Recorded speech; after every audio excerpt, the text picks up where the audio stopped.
Ребята, всем очень приятно, меня зовут Фил, канал Честный Блог. Наконец-таки на глобальный рынок вышел смартфон, который наверняка будет очень сильно хорошо продаваться. Это Redmi Note 11 Pro. И если в прошлом году Redmi Note 10 Pro оказался очень прикольным с точки зрения нововведений в рамках середнячков, то есть тогда появился и 120-герцовый дисплей, стереодинамики, классные экраны, все остальное, камера на 108 мегапикселей, то здесь, в этом смартфоне, все еще и проапгрейдили. Проапгрейдили производительность. Здесь стоит MediaTek Dimensity 920. Это 420-430 тысяч баллов Antutu. Это 120-герцовый дисплей, который в пике дает 1200 нит. Это, честно говоря, где-то рядом с Samsung и iPhone, только топовыми. Поддержка HDR 120 Гц. Здесь также камера на 108 мегапикселей. Сегодня мы посмотрим, как она фотографирует в рамках главного конкурента. Это Realme 9 Pro Plus. Здесь обновление дизайна, теперь он квадратный. Я переживал, что эти идеи iPhone как-то не очень хорошо приживутся в рамках Xiaomi, но на самом деле хорошо прижились. Получился прикольный квадратный смартфон. В общем, единственное, наверное, чего в нем сейчас не хватает, это MIUI 13, потому что вроде как MIUI 13 уже расходится по смартфонам, но здесь его нету. В общем, я походил с этим смартфоном, хочу рассказать о его все плюсы и минусы. Меня зовут Фил, канал Честный Блог. Погнали!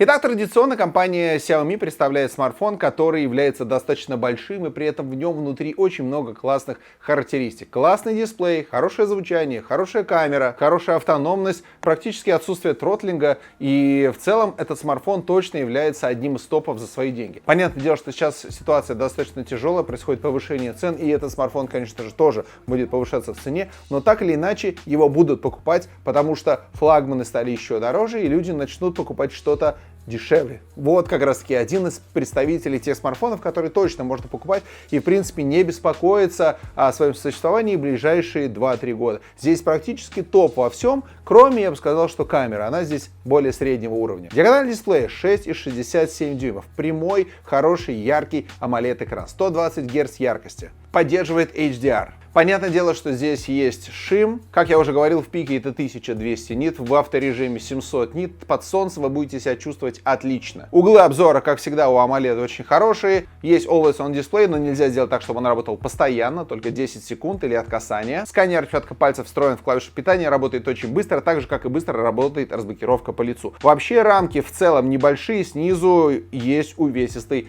подбородок. Спереди, кстати, смартфон очень сильно напоминает смартфон от компании Samsung. Galaxy A52, Galaxy A72 очень сильно напоминает за счет отверстия под фронтальную камеру и некого серебристого кружочка, который там внутри есть. Он прям светится. Зачем он светится, не очень понятно. У нас есть инфракрасный порт сверху, у нас есть джек 3,5 сверху, у нас есть стереодинамики, которые настроены компанией JBL. Сверху это тоже написано. К слову сказать, стереозвучание здесь хорошее и очень приятное. К сожалению, Xiaomi, или Redmi так и не смогли решить главный вопрос, который был. Это работа датчика приближения. Он по-прежнему работает на программном уровне, он по-прежнему какой-то там ультразвуковой или еще какой-то, поэтому периодически, когда ты звонишь, ты все-таки видишь, что у тебя не сработал датчик приближения, и у тебя щека вот-вот нажмет какие-то точки на экране, кому-нибудь позвонит, вызовет службу газа и так далее. Так что с этим моментом все равно надо быть осторожнее. К сожалению, эта вся история продолжается. Но я уже говорил, просто пользуйтесь беспроводными наушниками. Во-первых, удобнее будет разговаривать по наушникам, во-вторых, у вас руки всегда свободны, в-третьих, этой проблемы для вас больше не существует.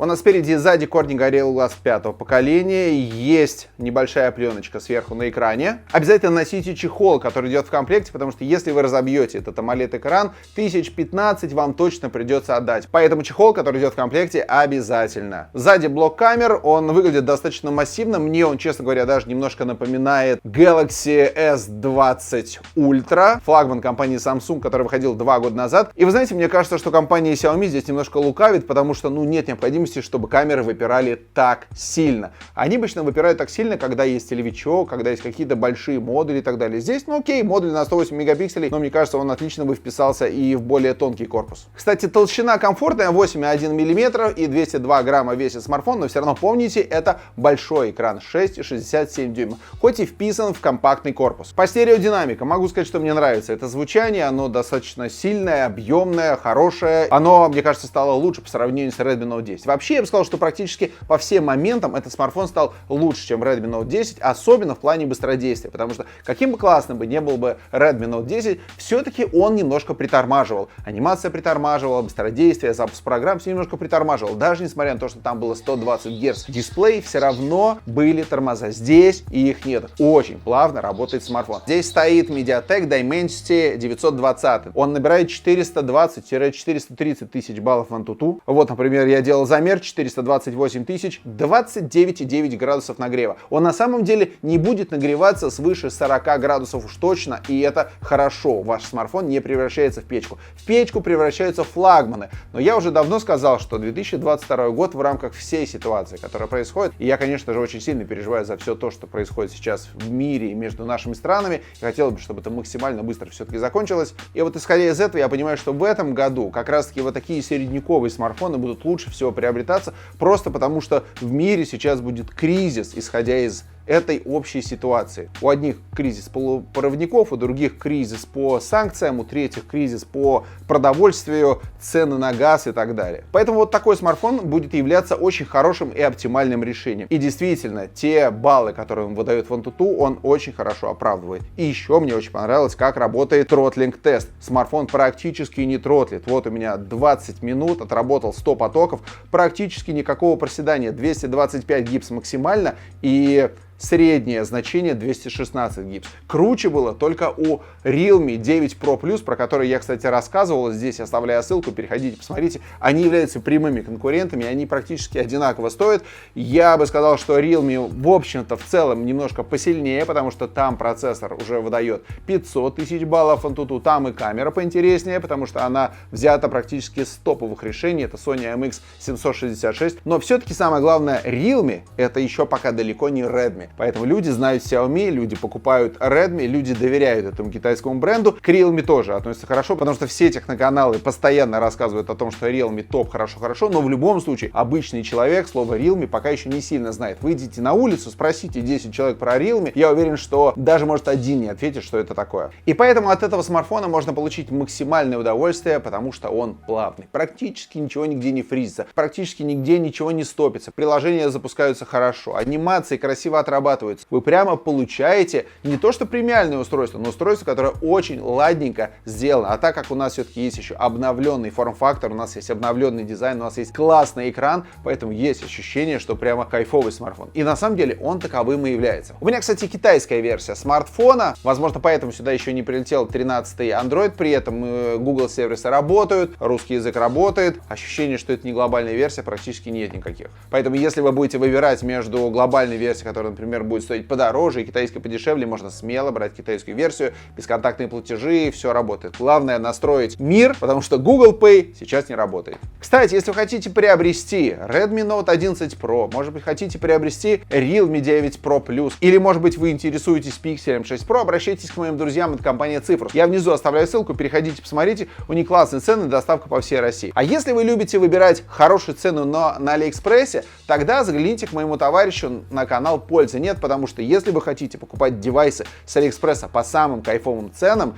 то ссылочка будет внизу, переходите, посмотрите, изучайте и ищите что-то прикольное. И вы знаете, чем еще хороши вот эти смартфоны? Потому что они имеют хорошую производительность, практически топовую, предтоповую, так можно сказать, но при этом имеют и хороший аккумулятор. Здесь внутри 5000 мАч аккумулятор. За 15 минут ты заряжаешь смартфон на 50%. Целиком у тебя уходит порядка 40 минут. Это очень крутой результат. Вы не представляете, насколько это удобно, когда вы этим не пользовались. Ты кладешь на 15 минут телефон, и он практически зарядился. И это нужно прочувствовать, потому что раньше ты берешь телефон, кладешь его, снимаешь зарядки, плюс 15%. Хорошо. А тут кладешь телефон, снимаешь зарядки, а он уже на 50, 60, 70% зарядился. И помимо того, что он заряжается быстро, он еще и тает очень долго. Смотрите, 22 часа 58 минут проработал этот смартфон. Осталось еще 23%, и это 7 часов и 25 минут работы экрана. То есть целиком смартфон выдержит 8-9 часов работы экрана. С учетом того, что здесь мощный процессор, с учетом того, что вы можете без проблем играть в тяжелые игры, и иметь такой хороший аккумулятор, это просто круто.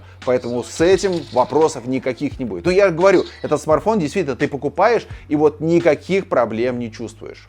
Так как у меня китайская версия смартфона, здесь стоит MediaTek Dimensity 920, набирает 420-430 тысяч баллов Antutu. При этом, если смотреть на глобальную версию, то там стоит Snapdragon 695, и он, честно говоря, набирает немножко поменьше, в районе 410 тысяч баллов Antutu. В целом разницы практически никакой нет, кто-то любит Snapdragon, а кто-то любит MediaTek. Я могу сказать от себя, что оба эти процессора хорошие, мощные, производительные и достаточно энергоэффективные. Про энергоэффективность вообще отдельный разговор, потому что здесь очень крутой аккумулятор. Китайские версии по памяти есть на 6128, 8128 и 8256. А вот глобальная версия это 664, 6128 и 8128. Я бы сказал, что, знаете, самое, наверное, слабое звено в этом смартфоне, это на самом деле его камера. Сейчас расскажу почему. У нас здесь массивный блок, состоящий из 3 камер. Здесь основная на 108 мегапикселей от компании Samsung, это HM2. Она была и год назад в этом же смартфоне, она очень много где стоит, это очень популярный сенсор,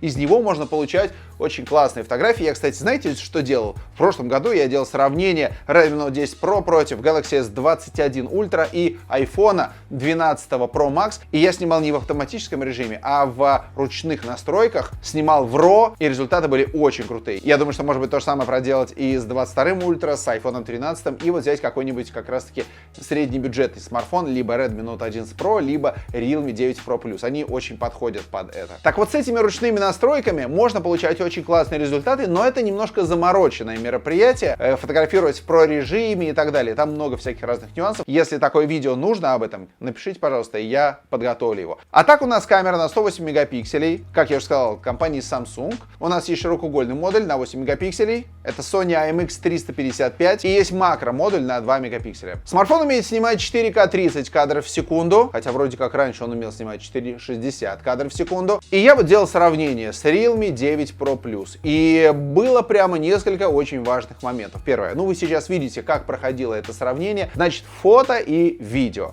Сначала про фото. Мы делаем чаще всего фотографии. Realme практически во всех режимах, днем, ночью, портретик и все остальное, ночной режим, побил Redmi Note 11 Pro. Прямо, вот обязательно посмотрите это видео, я вот здесь оставляю ссылочку, посмотрите, как он его, не то что уничтожил, но прямо заметно. Везде детализация лучше, обработка лучше, картинка приятнее, это все есть там. Также, что касается съемки видео, картинка стабильнее, 4К 30 кадров в секунду можно снимать, и на Realme есть какая-то стабилизация, на Redmi ее практически нет никакой. Стабилизация в нормальном видео присутствует, когда мы снимаем Full HD 30 кадров в секунду, но при этом, когда ты идешь, видно, как шаги отражаются на камере, есть такие небольшие подергивания. Это есть и у Realme, и у Redmi, но у Redmi чуть больше вот эта нервная дрожь. Поэтому получается так, что Realme в этом году выкатил камеру, и в целом вот этот весь сетап поинтереснее, чем Redmi. Но у Realme есть свои нюансы. На нем фронталочка похуже, и видео он снимает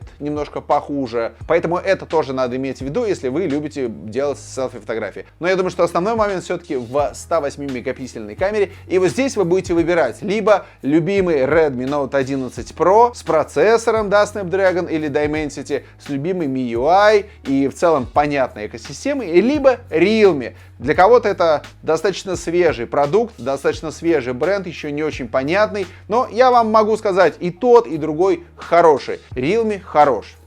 Вообще ничего про него не могу сказать плохого. Redmi тоже хорош, особенно вот в этом обновленном дизайне. Еще раз скажу, что я боялся, что вот эти айфоновские нотки испортят дизайн, но на самом деле получилось очень прикольно. В целом я что могу сказать? Покупая этот смартфон, вы обеспечиваете себя на несколько лет вперед на хорошее продолжительное существование с мощным девайсом. Хорошо работает, хорошо звучит, хорошая камера, окей, нормальная камера, хорошая она в Realme 9 Pro Plus. Быстрая зарядка, аккумулятор долго работает, вот вопросов к нему вообще практически нет. Вот четко можно сказать, что это вот один из тех топов за свои деньги, которыми мы будем пользоваться в 2022 году и которые я, конечно же, буду рекомендовать людям, которые от меня хотят услышать рекомендации по поводу телефона. Вот такая вот история, друзья. Очень надеюсь, что для вас видео оказалось полезным. Ставьте лайк, подписывайтесь на канал. В очередной раз ловлю себя на мысли, что достаточно сложно в это время записывать видео, касающиеся каких-то отвлеченных тем, типа телефона и все остальное, когда у нас такая очень дикая нестабильная ситуация. Но мы, конечно же, все надеемся, что она максимально быстро разрешится. Так что нужно все-таки отвлекаться и немножко отходить от тех негативных воздействий, которые есть сейчас на планете Земля. Берегите себя и своих близких. Меня зовут Фил, это Честный блог. Не забывайте, что YouTube могут вдруг прикрыть, поэтому внизу есть ссылка на Telegram-канал, на Дзен, ВКонтакте группу. Давайте будем оставаться на связи вместе. Всем большое спасибо, не болейте, пока.